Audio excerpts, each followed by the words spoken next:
quick tonight. Clearly. What's up, Saints? We up and we live. We live with Lyric Talk. We're recording our show for the week. And if you don't know, now you know. My name is Titus Glenn, singer and songwriter. Wrote songs for Marvin, Sapp, Bobby Jones, Marice, Griffin. Continues to write for other artists in the local area as well as nationally. And we just here to bring empowerment to those that actually pay attention to lyrics and love talking about lyrics. And my guest is... Hi. No, my name is Bryant. And I'm a music educator, singer, songwriter, pop music and R&B enthusiast, and producer and jingle writer. It's good to be here again, Titus. Enthusiast. Speaking of new words, or not new words, it made me think of the word that I've been in the play this week, right? Mm-hmm. And somebody said, yeah, I've been a thespian. And I was like, wait, I don't want to be dumb and ask, like, what is a thespian?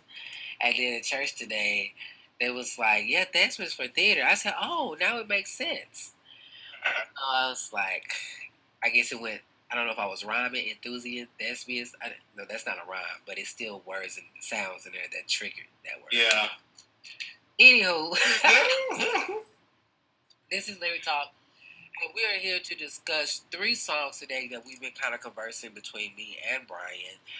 And I think we are always very trying to make ourselves aware as to the songs that are currently out. Although we have discussed about doing some old school stuff, so we'll probably be looking at that too. But this week, let's start with the Beehive. And Brian, you want to talk about why we actually chose that song from? Because you brought it to my attention. Yeah, so we chose Beyonce's "Love on Top." She released it in like 2010, 2011 from her album entitled 4. And we chose that because Billboard, the staff at Billboard chose Beyonce's "Love on Top" as the #1 love song. It was their staff that chose the song. And it's in the likes of Frank Ocean's "Thinking About You," Rihanna. I think she was on the top 10 list, as well as other artists, but Beyonce, Queen Bee, landed at #1 from Billboard. And so we're here to talk about the lyrics of "Love on Top."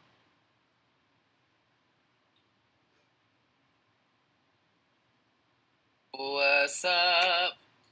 I was shocked. I don't know. You think it's because the number of people that work for the staff maybe are followers of Beyonce? I mean, it could be. And just for that reason, I wanted to say a little bit about what they said about it. They said the video might have evoked new additions if it isn't love. Of course, in the music video, there's a scene where the whole video is like from that scene of New Edition's song, If It Isn't Love. But there was clearly no doubt in Beyonce's mind what emotion she was dealing with in this one.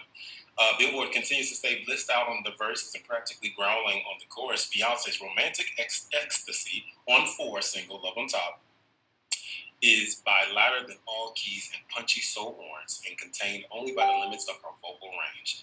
Of course, as she demonstrates in a series of increasingly stunning late song chorus key changes. They continue to say that like a bodybuilder adding weight after extra weight to an already overloaded barbell, that ain't restraining her much at all.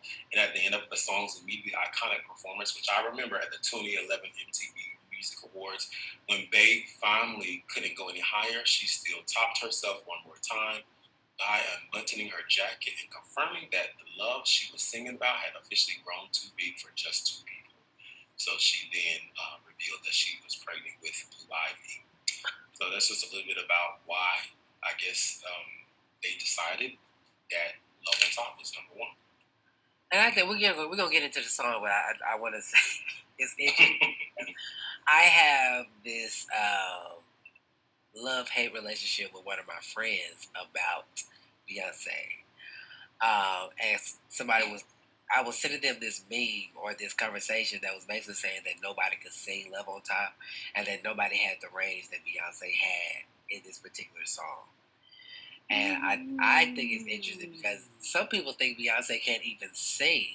Right, yeah, that's true. Like she's a full performer, but she's not a singer. I'm like, I think she can sing. So I think she can sing, yeah. Don't come for me, but they say because she can't sing other people's stuff, that she's not a singer. Oh, wow. That's interesting. I never heard that. And I've heard more than one person say that, and I just, I think. So does it count that people sing her stuff? Like she can't sing other people's stuff, but everybody sings her stuff? Think that's, but I think they say because she rehearses her runs over and over again, that's why she's able to nail her stuff. Hey. She can't freestyle. Oh, gotcha. You know what I'm saying? Like, Sage can sing. Yeah. So, yeah, let's get into it. Love on Top, Beyonce. This is Lyric Talk with Titus, Glenn, and Bryant. Let's get to it. We'll make sure that we're sharing sound, guys, so you guys can hear it. Here we go.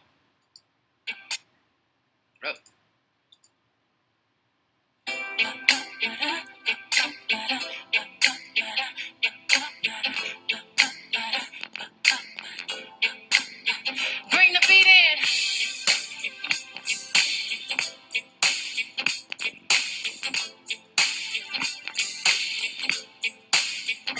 Honey, I can see the stars all the way from here. Can't you see the glow on the window pane? I can feel the sun whenever you're near. What you thinking, Brian? I know we again. If you're watching Lyric Talk for the first time, we have to keep it short and sweet. So I'm already on the back end. Y'all don't know this, but I'm having to not block, but kind of make it known that we're not playing full songs and that we're using this as educational purposes as well as discussions to bring awareness and teach people about lyrics. And I guess I'll just say this. My first observation is I like the quick intro. Because I feel like, in songs nowadays, especially pop songs, you don't have an intro. Or if you don't have time for it. Yeah, man, I'm telling you, this song is dope. Like, as a producer, it took me a while. I just want to hear what instruments, what they're doing. Okay. And, like, the 80s vibe that this song is given from that deep bass to the electric guitar. It leads it right on to it. But, like, the first word that comes to my mind from the lyric standpoint of what she's saying is the word location. So, like, asking Beyonce, where are you right now? Because she's saying, I can see the stars all the way from right here. And can you see the glow in the window pane? I can feel the sun whenever you're near. And so, wherever she is, it can be a physical location. It can also be in a mental, romantic relationship location, locale. And I feel like wherever that location is, there's beauty. There's the relationship that she's in. She's giving these euphoric images that gives off that there's a sense of that you lift me up, you bring me up.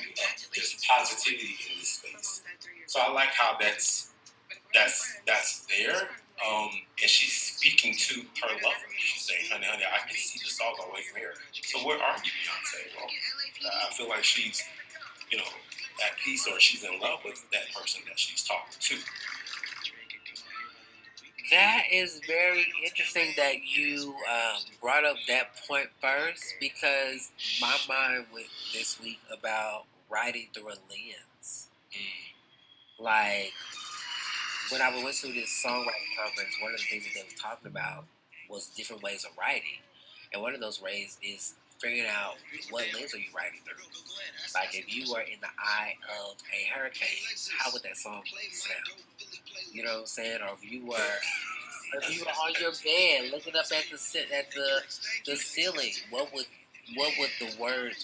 would you use to describe what you see? And that goes back to this point of, where are you, Beyonce? What are you seeing that's making you even aware around? You know what I'm saying? Because they can look out in nowhere because they got the coins to do it. Yeah. You should be looking up, you know what I'm saying, with your love or your person next to you and being able to see everything that she's describing even in the first sentence. I agree. It just makes me want to like hug myself. Like this song, like from the lyrics to like the production is like, oh, is it? I can see the stars all the way from here. You know what I'm saying? Like stars to me is the image that gives off outer space, the untouchable, or the grandiose of creation itself. You know what I'm saying? So I just like that. I don't think I've ever heard stars being mentioned in a song like this. I've always heard we should put a star. I've heard you are a star. But from a location point, I can see the stars. Like I like how I don't know. I'm just talking about the word stars, but it just gives me there's power in that one first line. Absolutely, but I think that first, anytime you're writing a song, how you lead the way, you have to be aware of how that one line is going to set up what's to come. And if you just write it, just put something down, you're going to already leave your song flat. If you're not setting up the first line to give the listener, like, wait, what are they going to say next to keep me intrigued to even finish the song? Yes. So let's continue. Time you touch me, I just melt away. Now everybody asks me why I'm smiling. I'm ear to ear, but I know nothing's perfect, but it's perfect after fighting through my tears. And finally you put me back. I've actually really started listening to these lyrics like I feel like what she just said was basically what we witnessed in the news of maybe the was it on the album or the season? Let me say it like this: was it on the album or the season when Jay-Z cheated on her? No, this is like 2 albums before, 2 or 3 albums before. This is in 2011. So about 5 years before that happened. But it makes me think.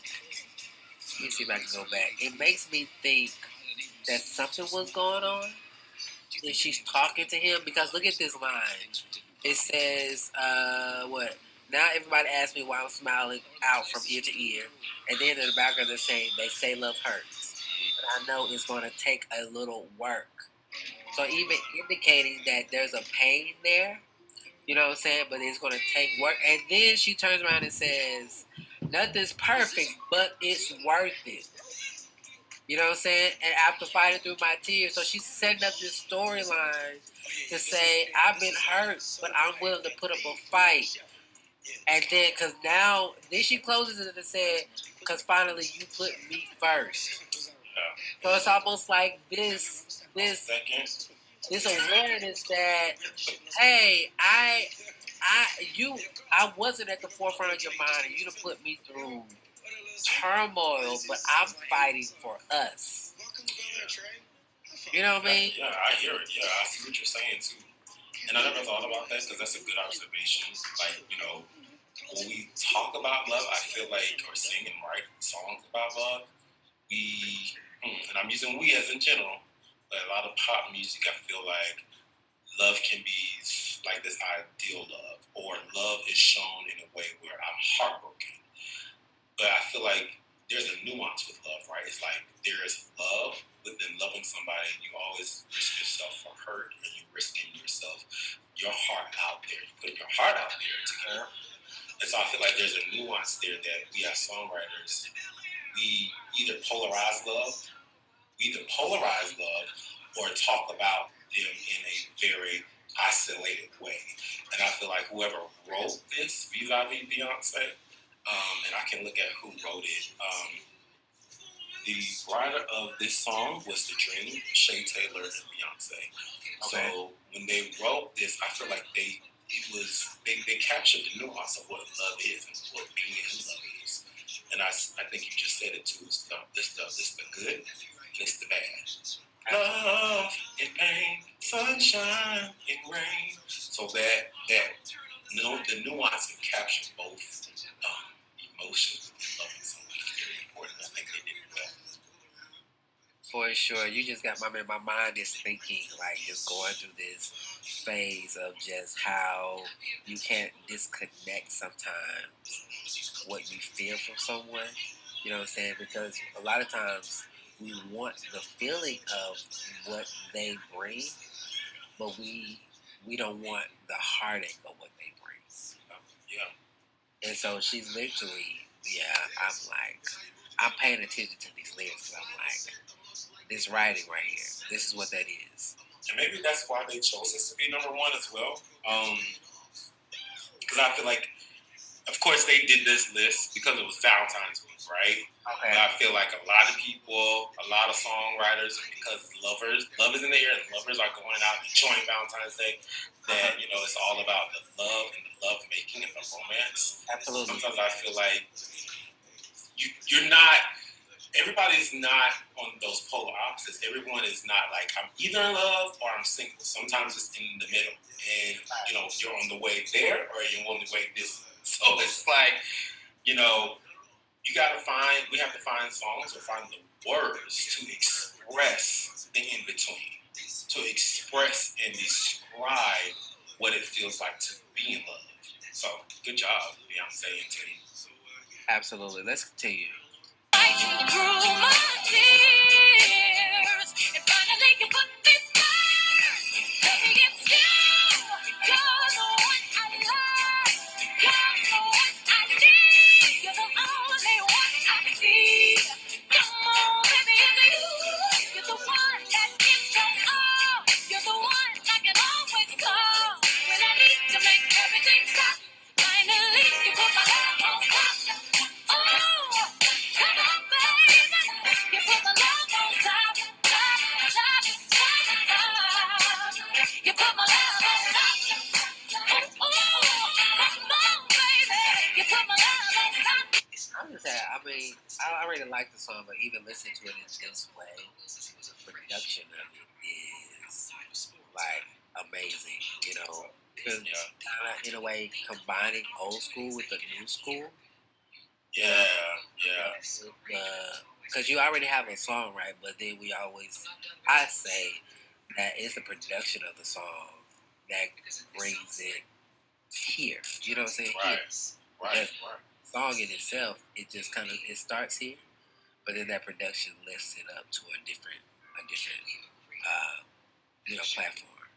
I don't think there's not much to say about the chorus. I feel like the songwriters followed the pattern like you're saying as well, and I'm going to add on to it. It's the gradual climactic kind of way. So like verse, and then pre-chorus, and then chorus, kind of leveling back down so we can get the rest of the story. And so I feel like this is one of the big moments of the song. It's like, you know, this is catchy. Baby, it's you. You're the one I love. So you can hear, like, not just her performance, but in the words. You are the one I love. It's you. And so, like, it's just so, like, powerful to hear her sing it. For those that don't think Beyonce is a singer, I feel like it's just so powerful to hear her sing it, but to see the words in the use of baby, you know. Right. On top. Right. Let's get to this second verse. That's what I'm trying to get to. Ooh. I'm like, I know we have a verse, but I don't know if there's is there a pre-chorus? I think there is a pre-chorus. Yeah, the pre-chorus is not everybody. Not everybody has. Baby, I can hear the wind whipping past my face as we dance the night away. And boy, your lips taste like the night champagne as I kiss you again and again and again and again. Everybody asks me why I'm falling out ear to ear, but I know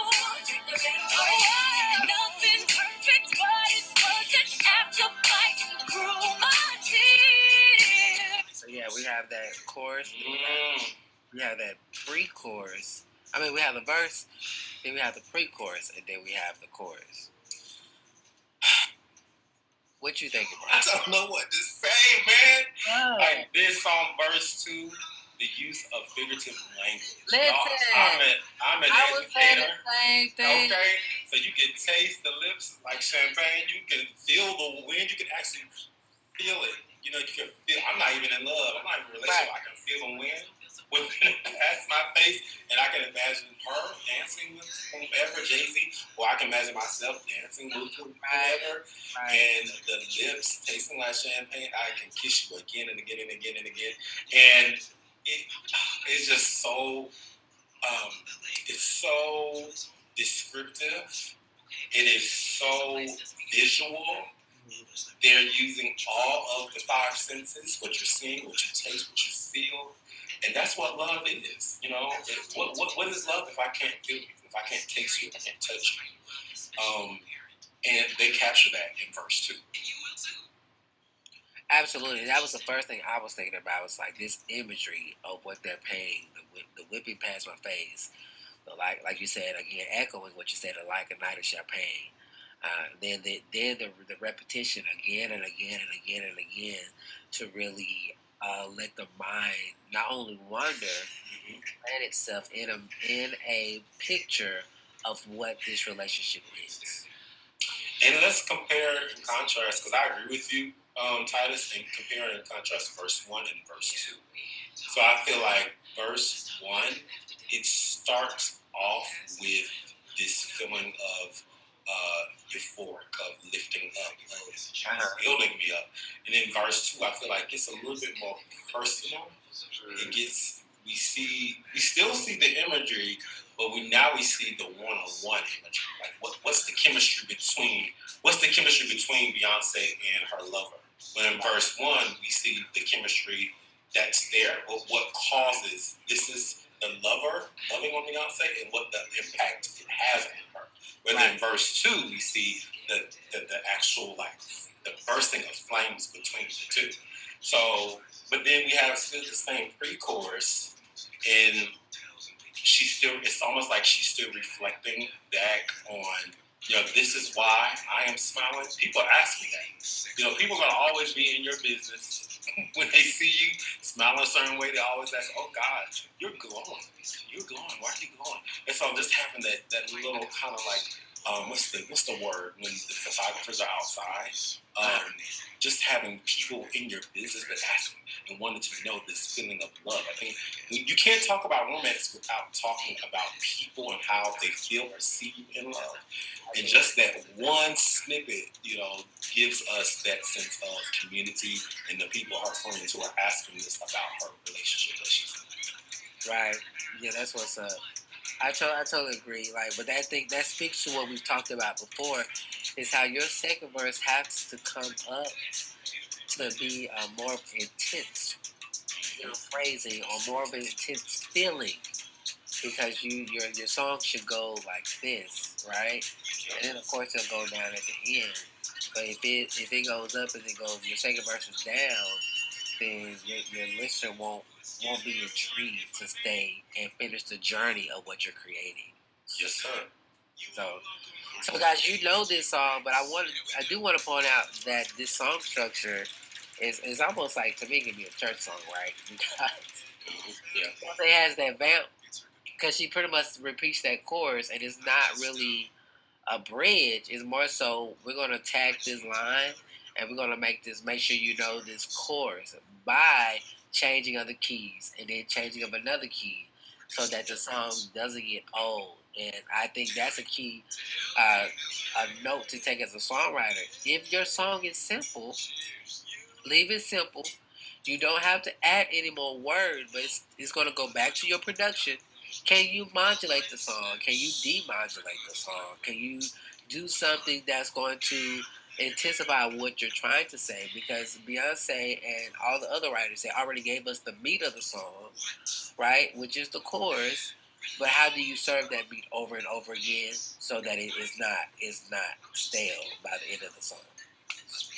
Agreed. And they modulate on this song, and you can just not feel. You can feel only like the power and the passion that she's making. So Absolutely. So y'all give Beyonce some love. Like I wouldn't say I'm a Beyonce fan, but I really appreciate her artistry for sure. I think she's one of the best to me African American female performers that her work ethic and how she prepares is hands down brilliant. So inspiring. Absolutely inspiring. Absolutely. And we remember her from Destiny's Child too. So and Girls Time. So like, her evolution has been a communal thing as we've grown up. Absolutely, because I was like, I didn't know if I was gonna be able to rock with Beyonce after what was it, the Bills? No, after the Survivor CD, and I feel like she hit a growth spurt. When I say growth spurt, it's like she became into an adult or she matured. And it was one album. I was like, maybe because I was too self-righteous, and it was like, oh, Beyonce, you talking about some stuff? Like, what you been in? And I think that was what album was that with the after Survivor? It was no longer kid friendly. Oh, you talking about Destiny Fulfilled? Was it her album? No, it was Destiny's Child album. So Survivor, and then it was Survivor, and then Destiny Fulfilled came out in 2008. I think Survivor came out in 2000, like 2004. Maybe it was. It wasn't. Maybe it was Destiny Fulfilled. What? Because on that album, "Cater to You," yes. Yeah, "Cater to You" is like one of my favorite Destiny Child songs ever. Yeah, it's like all the content on there was like, okay, this is we're no longer in high school anymore. Nope. She's grown. Grown woman. Right. All right, guys. So we're gonna take a break here, and we're gonna get into a jingle by our very own Bryant. Yeah. I want you guys to give it up for Bryant. Like, this is our way of acknowledging that we have an awesome writer here right now. If you need a jingle, please, and it don't have to be for. It could be for anything. It could be for your church. Yeah. For your business. It could be for your website if you need something just to open up. So y'all, let's check out this jingle that he did for. It's a Krispy Kreme jingle. So let's share my screen and we're gonna get into it.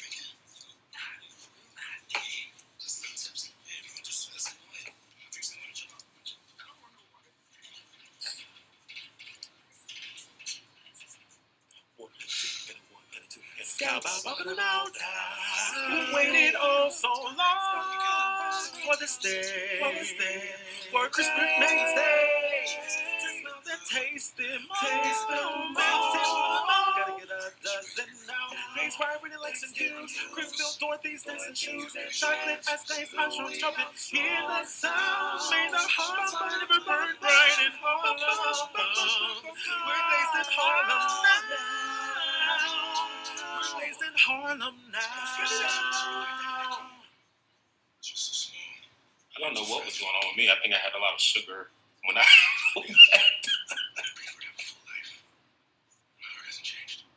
You on mute, Titus. I think I had a lot of sugar. Would that be considered 1920s?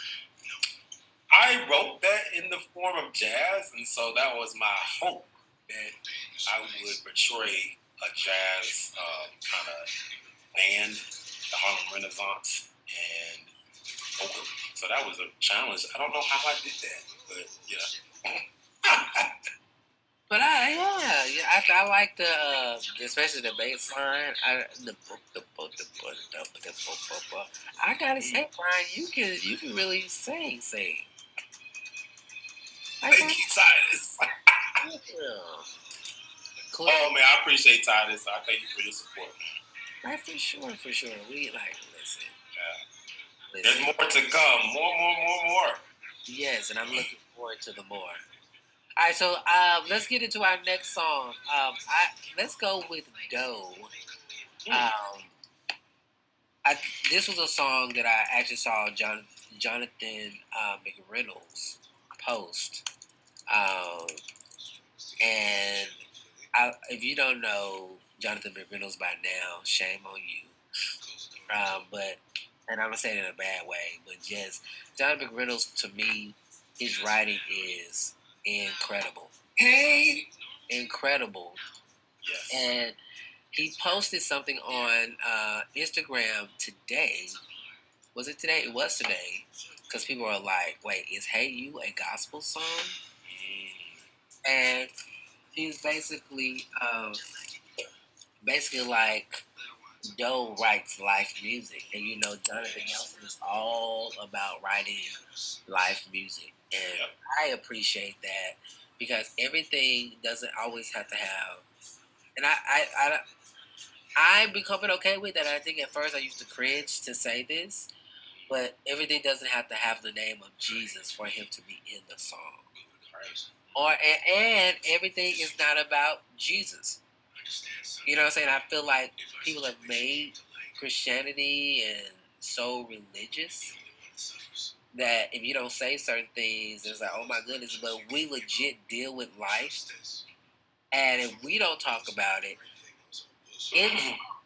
how do we get other people to deal with? And I think this also goes, let me say it like this, because I have a lot of thoughts going in my head. People dealing with it in the church, in the four walls of the church. You know what I'm saying? But now, being able to write in another way stretches us to go outside the four walls. And that goes back to what you were saying, Titus. So it's all about perspective. So if we step, the point of view of the writer, of the songwriter, whose point of view are you writing in? So if we go back to the parables, when Jesus was teaching the parables and would use them as examples, he would never, there was not a time when he would say God within the parable. Because the parable was a metaphor in order for people to relate to what he was trying to say. He was trying to relate to people. And if we want to be really honest, like there are 1 to 2 books in the Bible where it doesn't even mention God's name. Right. So are we going to take those books out? Are we going to take Esther out? Are we going to take Song of Solomon out? So, thinking about, how we write and how God speaks to us and how we can speak to other people will definitely free us and how we can connect with people. So I totally agree with you. But I also would say that there's gospel music for everyone. There is gospel music that will be praise and worship, that will say the name of Jesus. There's gospel traditional that is foot stomping, hand clapping, that is going to say the name of Jesus about 1,000,000 times. But before you end that song, you're going to know that Jesus brought this person or this community out. So, that's the beauty of gospel music, I will say, even though I write more pop and different things, is that with gospel music, there's such a broad spectrum that I feel like a lot of us haven't really tapped into, because you can do a lot of genres, and there's a lot of subgenres within gospel music. And we're going to get into this song, but I think it speaks to, and it really aligns with where I'm at. And I had to talk to, somebody called me about coming to Penny Heart on Monday nights, and just kind of sharing with them that the way that I try to teach people to write is tapping into their emotions so that they can actually feel what they're writing. Because when you feel what you're writing, then that allows other people to feel what you're actually writing as well. Yeah. And I think I said all that to say I feel like religion has taught us to mask our emotions. Yeah. So we don't know how to even translate or describe what we feel, because everything is take to God in prayer. Yeah, just say He's gonna work it out, or look to the hills. But why we can't talk about this hurts, and when I look this way, it would feel like I'm going this way. Or getting them Psalms. Listen. These people better get in these Psalms, because David is letting God have it. Listen. All at the same time, not losing himself in a way that says, I still believe. Right. I still believe in you, but this right here, like many of these afflictions, this heart, this righteous man, this righteous person, this don't feel good. You know what I'm saying? And being able to be aware that I need an escape to talk about it, because if I don't talk about it, I'm going to explode within. and it's not going to be that exposure within. It's not going to be a good look outwardly as to who I'm telling people you are to me.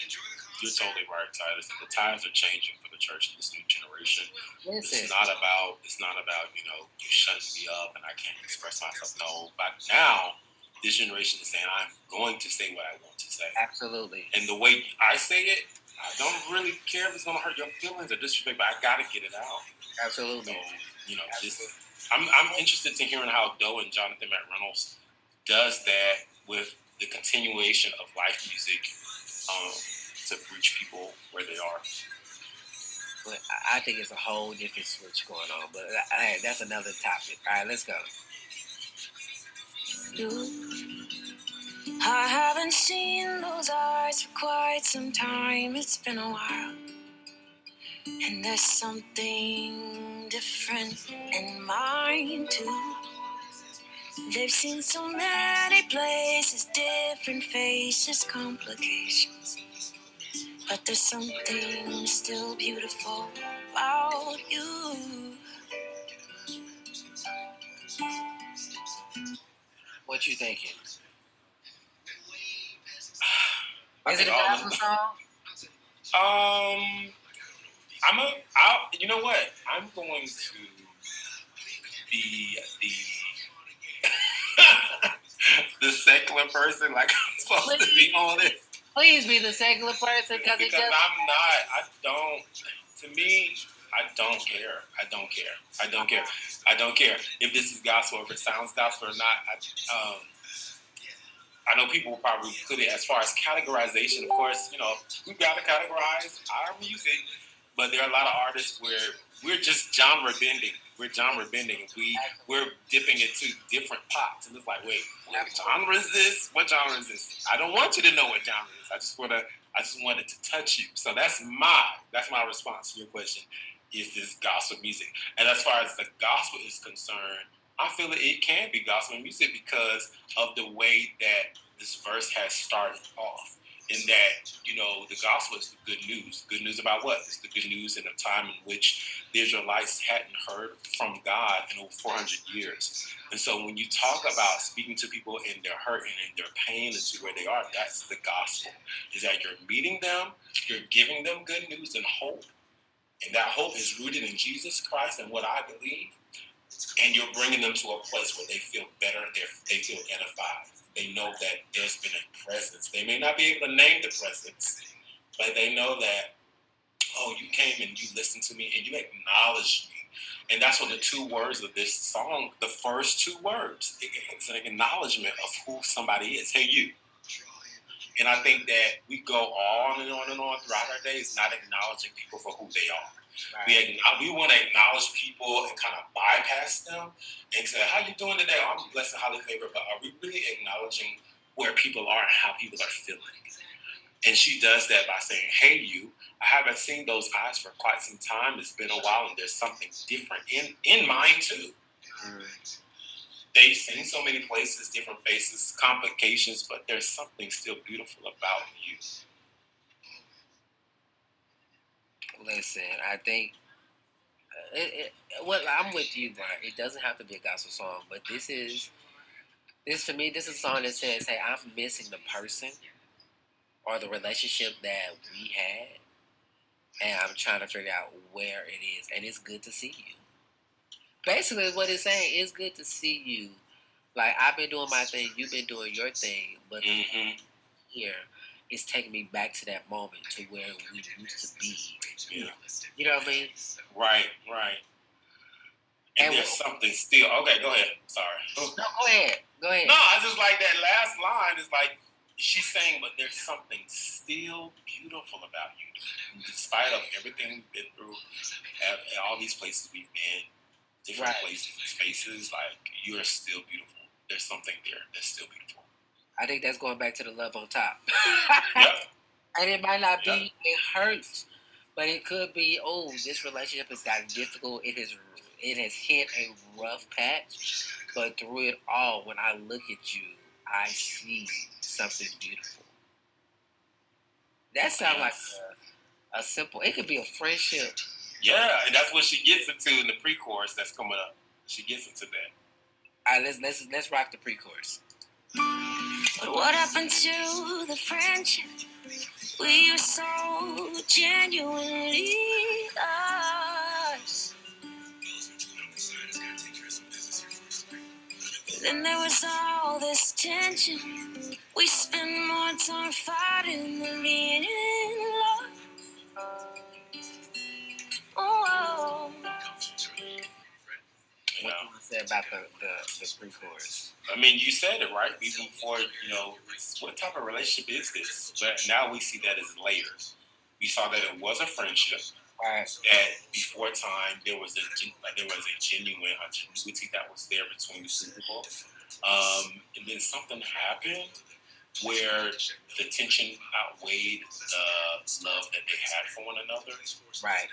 And this could be, between two friends. This could be between two lovers. This could be between a married couple. This could be between God and a believer. This could be between any type of platonic or kind of romantic or familial relationship. And so that's what I'm seeing. That there's an acknowledgement and it's a confrontation. I don't know many songs that confront a thing. It's like last week when we talked about Nicki Minaj, do we have a problem? And this week we're seeing Doe say that there is a problem, and let's start to talk about this. Let's have this conversation. And I think sometimes as believers and as Christians, there's a lot of times where we do want to confront things, become like passive aggressive. Right. There's a time in life where if you really acknowledge a person, you really like cherish them, you can go to them and say, "Listen, what happened?" Right. What happened? And it may be 2 years down the line. It may be the next day that you want to step out. But it takes somebody in that relationship to say, "Okay, what happened to us? And let's reflect on that." And I this is beautifully written. This is such a great confrontation. Let's get back together. And we don't know if they're going to get back together in the song, but we at least know that go. And then there's another person coming in, Jonathan McReynolds, so we don't know what voice he's going to have in this relationship. So I'm eager to hear what his side is going to be. Oh, cool. Let's get to his side. Here we go. If we were just the victims of everyone's expectation. Oh, yeah. Fighting for young love, but losing because of poor communication. And stop. Where you at? What you thinking? I have to stop because to me, this is a very orthodox way. Yeah. It says, you want me to read them or you got them? No, I got them. Go ahead. All right. We were just the victims of everyone's expectations. Oh, yeah, fighting for young love, but losing because of poor communication. Everyone's expectations. Okay, so here we go again. So compare and contrast, like Beyonce, we just heard a little bit about what people were saying. Right. In those songs, we are getting to the T, okay? We are getting to the nitty-gritty, like, right. This relationship it met its demise because we were worried about what other people were thinking about us and what they wanted us to be, rather than being real with each other and not communicating with one another. Right. I think it's so many layers to this. I mean, I personally don't see how God is how this conversation. Oh, you know what? Never mind. I take that back because even in this type of context, if we God, people in my walk and where I'm at with God, people will equate somebody else's belief and call it not God, but they don't know the communication. You know what I'm saying? You can legit throw somebody off in their walk with Christ because of your perception of what you should be doing. Right. For me, I would say that for some years, I stopped fasting and as much as I was because there was always a negative connotation when I talked about it. Right. Like, oh, you fast all the time. Like, what are you doing? Yeah. But they was not. It's none of your business. Right, that's what I'm saying. So I messed up communication that I had, you know what I'm saying? Yeah. With my salvation in God because I was trying to appease people. And it's basically in this context, like I messed up with you because I was trying to do what other people were telling me to do. Right. Yeah, I agree. That it does speak to our relationship with God in a way that we have to be real even with God. And I think I believe God wants us to communicate with God. And sometimes we just don't want to be like, oh, okay. But no, God really knows that He's waiting on us to talk with Him. And those expectations can really destroy us, personally, especially if they're young. Anything you can dream up, we can do. Project, are you sure about this? Hey, of course. Look, I loved your mother. Thank you. Thank you, Titus. So much. Let's get to Jonathan Rose and let's keep it. Let's see what he has to say. And then we're gonna move to our next song. All right. I still get butterflies internalizing you. I'm not lying, I just can't find the truth. It seems like I'm playing games, but honestly, I'm so afraid. Love is something different for me too.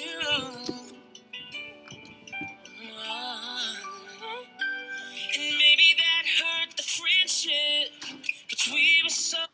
So they go back to the pre-chorus, so he's already talking. I mean, he's basically adding on layers to what she was saying. Yep, you're right. Man, this needs to be on R&B. I need to check R&B Billboard. This is a really good love ballad duet. It's just so good, and I love like when John. Now this is the only thing I'll say because I know we got to go on. That John, when he started singing the piano key, before it was just the guitar. Because if you all don't know, Joe is a guitarist, and I know she is but I know that the guitar has been the forefront of who she is as an artist. And so we have the guitar, the first verse, and verse 2. Jonathan Reynolds is a guitarist and a keyboardist and an organist. And so just to hear the piano come in with his verse was pretty interesting and refreshing. When we talk about production and we talk about layers of instruments and sounds and how it comes together. And the piano came in, it was embellishing more so under the guitar.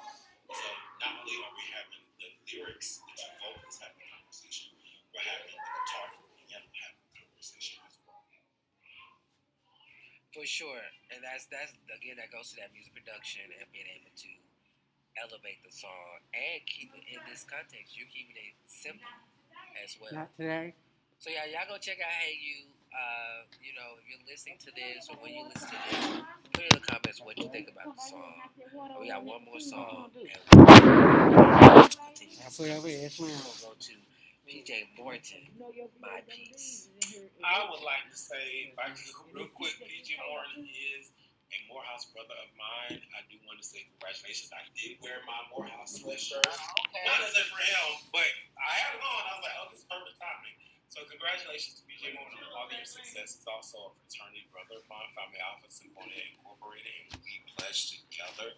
So it's very inspirational to see him where he is, as a solo artist, as a member of Maroon 5 and pop band. And he just got awarded in Candle in the Dark, which is a prestigious award from Morehouse College, and we award alum that have made strides and major contributions in their field. And so, congratulations to PJ Morton. That's what's up. Congratulations, PJ. Let's get into this. My Piece.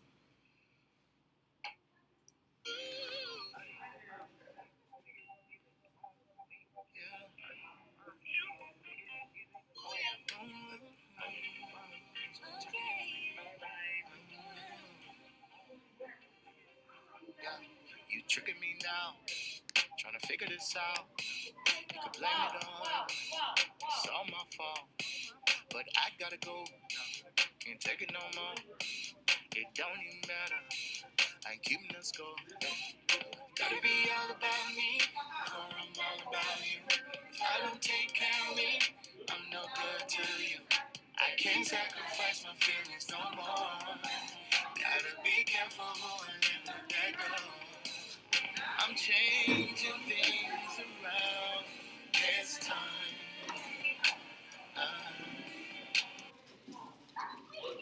Yeah. Where you at with it? Ooh, some good production. Right. Now, this singing, rapping thing that's going on, even though we know that DJ Morton is singing, you tricking me now, trying to figure this out. You can blame it on me. It's all my fault.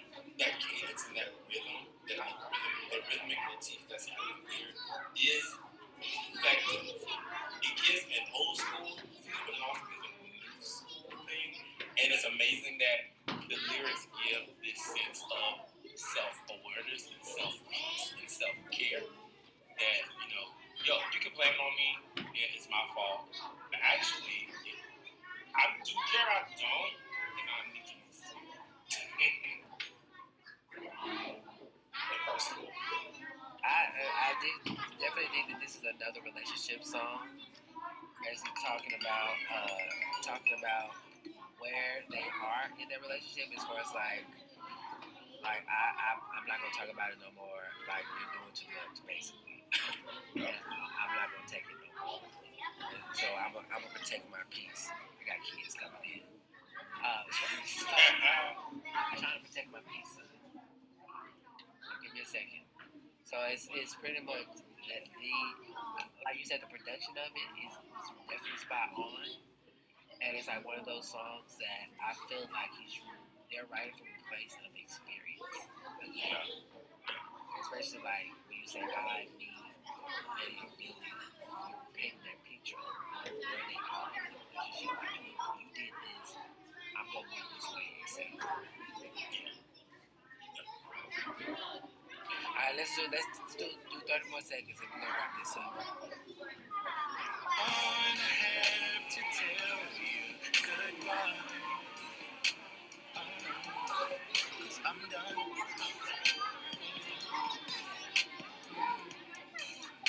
You try to take away my peace. I'm done. Yeah. If you got bad energy, I'm done. Yeah. If you're trying to take away my peace, I'm done. Yeah. You order for? Yeah, you order another day? What you got going? Like they say, period. Watching Bel Air and trying to load this my show on YouTube. Oh, you doing your show? Mm-hmm. What time y'all shows this weekend? Well, we recorded on Sunday, but I forgot to record, so now I'm having a screen record so I can actually put it up. I do a show called Lyric Talk, where we talk about lyrics. Oh, this not your singing show. What time your singing show? What you singing show? Yo, Cinderella. Oh, that's this weekend. Yeah, I got a show it's the tonight. weekend right now. Yeah. It's today, ain't it? Yeah, 7. I got a show at 7. I got 2 tomorrow, and I got 1 on Sunday. Yeah, yes, sir. Gonna be a busy weekend. Listen, I hoping they had canceled. Council today? Yeah. Are you gonna be in the gym or you coming upstairs? I'm gonna be in the gym now.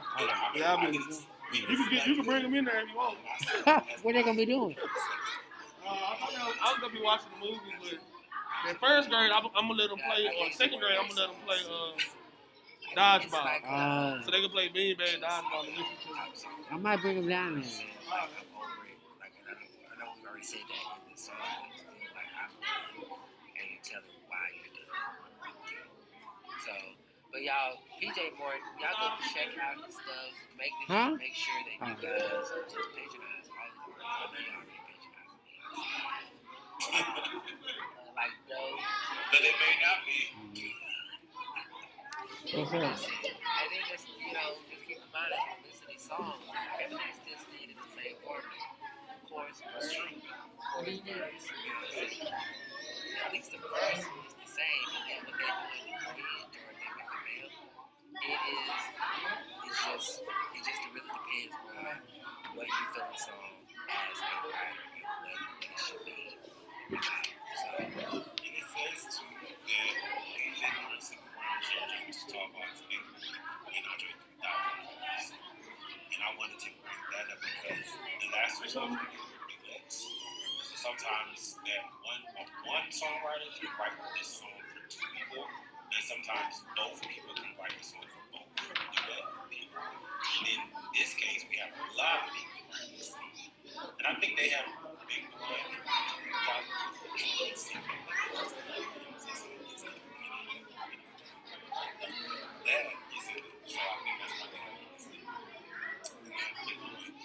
Andre 3000 right. But I think it's cool because sometimes, like I said, they may write the song together, and then other times it might be one person writing the song too. For sure.